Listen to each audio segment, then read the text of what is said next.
outside of regular tutorial hours, I'm making myself available to a greater extent because I'm saving commute time. So I really don't mind spending 15 minutes talking to an individual student or a group, if that works. That's worked pretty well so far. It's worked extremely well for those students who've actually had to leave Sydney and have had to return to their universities overseas.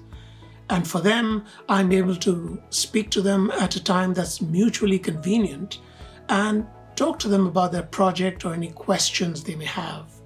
So the flexibility of location and time has actually helped me stay in touch with my students outside of class hours. During class hours, I am using the occasion to almost lead to conversations. I would usually start with a conversation about how the week has been for the students, any experiences they'd like to share in general about what they're going through right now. I am sometimes able to segue some of those things into a topic that I'm dealing with on the day, but if not, it's still a good conversation, which enables the students to connect with each other as well as the overall student community.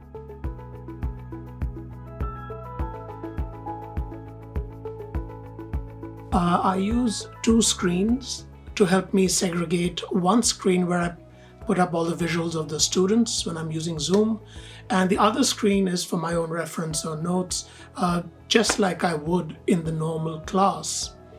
I also use a virtual background normally. Today it's a true background. The virtual background helps me not be too picky about where I am in the house because it pretty much puts a curtain behind me, which really helps me occasionally change where I'm working if I have to.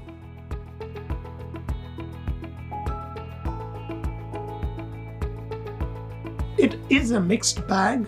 You miss the face-to-face and live interactions with the students, but the technology makes up for it in a considerable manner.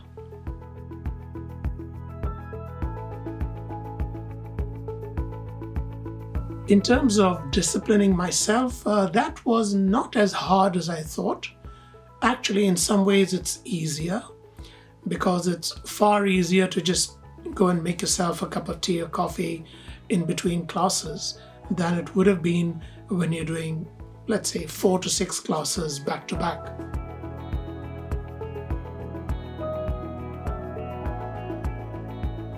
Of course, doing any official activity from home has its own challenges.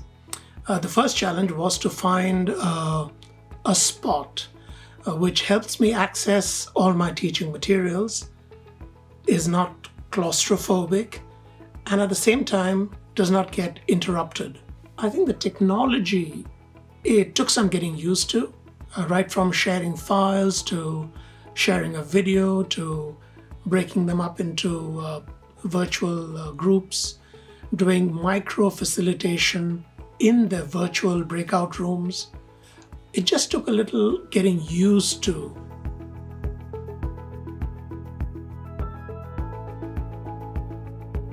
I think I have personally stumbled into a very powerful mechanism for connecting with students when we're not in the classroom.